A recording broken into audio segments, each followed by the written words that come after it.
Hello, and welcome to episode number 6 of my paranormal stories. This is two stories. There are two stories about a member of our family. His name was Philip, and he was my husband's younger brother. And he died at 39. He was a truck driver, and he started out with a lymphoma mole on his arm, and they tried to operate on that and found that the cancer was in his lymph system, which of course many times that does not end well, and it certainly didn't for him. He on a couple of occasions after his passing, when the first one was literally within 24 hours of him dying, my husband had gotten the call that his brother was quite ill and wouldn't be around too much longer a few days before. And so my husband we were living in California, and my husband got on a plane and came back to Ohio, where Phillip, well, actually Kentucky, where Phillip was. And Phillip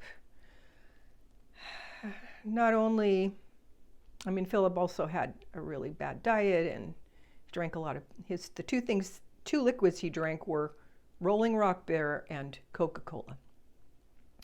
So and all the way up to his death. So he didn't really give his body much chance to heal or whatever. So Philip,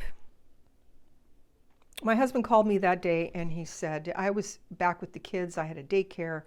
I didn't want to take the kids back there for that occasion, and we have 3 of them, and it was just too much. So I stayed home, and my husband called me and said that he thought Philip would die within a few hours, or within 24 anyway.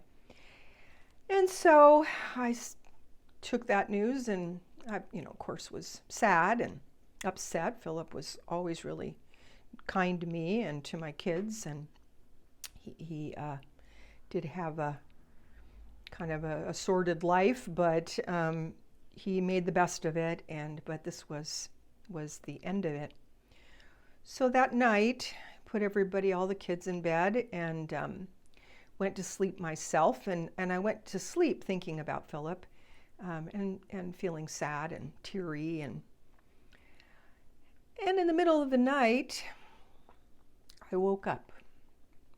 Now, we had a hallway off of our master bedroom, and in the hallway was a desk area that we'd made, and on the desk area was our computer, which was kind of a thing at the time. It was just the beginning of computers. And this computer, the way that it turned on would be there was a mouse attached to it, and if you jiggled the mouse, the computer would come up and it would light up and you could start using it.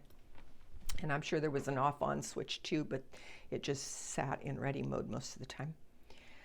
And so from where I was in my bed, I could see out this doorway into this hallway, and there was no door on that doorway. So I woke up in the middle of the night, and what woke me up was that the sound of the computer coming on and the light from the computer, which was very strange because obviously everybody was asleep and nobody was there jiggling the mouse.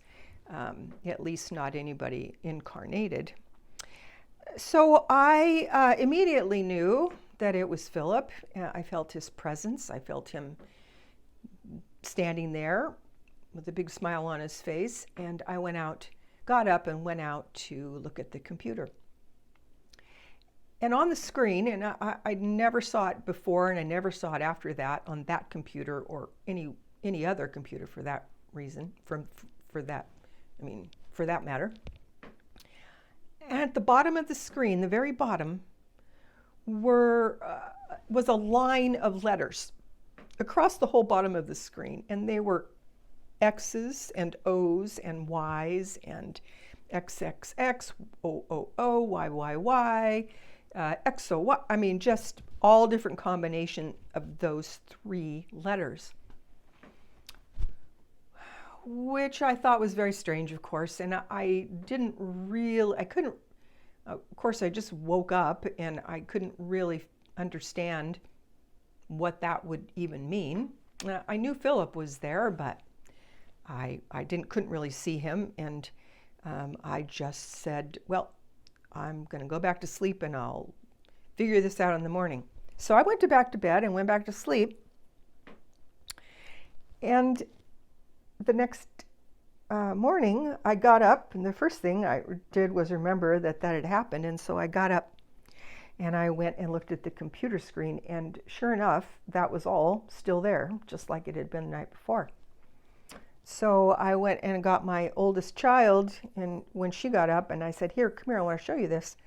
So I had her see it too, so that I would know that I wasn't completely out of my mind. So what I figured out was that this was X for hugs, O for kisses, and Y for you. So XO, the letter Y, meant hugs and kisses, you. So that was a lovely, sweet message from Philip after he left his body, and hopefully before he went to heaven. So that's my first story about Philip. And then the second one was that daughter, my oldest daughter. Fast forward, she's in her 20s. She has a little boy who's 3. And he is going to Montessori school in the town that we live in. So on a regular, usual day, she's on her way to work. She's got her little boy with her, my grandson, and she goes down the hill. She's driving down this hill going towards this little antique town that we lived close to. And she's going to be making a right-hand turn and go 2 blocks and turn right again at the fire station and go a mile back up that next road to the school. So she's sitting at the stoplight. Oh, and I want to say one more thing. Then, as today, I have a library table, an antique library table, and across the top of it are pictures of the entire family. So even though my grandson wasn't alive when Philip was with us, he knew Philip because he knew his picture. So my daughter pulls down the hill and up to the stop sign, and across from her, going to make a left-hand turn, was an older truck, dark truck, and my brother-in-law had been a truck driver at one time, but big semis, and this was just a regular sort of truck. And as he's making the turn, my grandson, who was very articulate for his age, at 3 going on 4, and he says, "Mommy, look, it's Philip." And my daughter looks up, and there is this man in this truck, the same hair, the same beard, the same aviation glasses, laughing, pointedly looking at my daughter and my grandson as though he knew them. And it was just this lovely little moment where there was Philip driving up the road, and everybody saw him. And when Caitlin, my daughter, came home, she said, "Mom, we just saw Philip." And I thought that was amazing. So twice he came back to say hello and let us know that he was doing okay. And those were 2 really pretty lovely encounters, and I'm happy to know that he's doing well. So thank you very much for listening, and I will be putting out more stories as time goes by. Thank you so much. Please be kind enough to like and subscribe, and you can ask questions and make lovely comments. So God bless until next time. Bye-bye.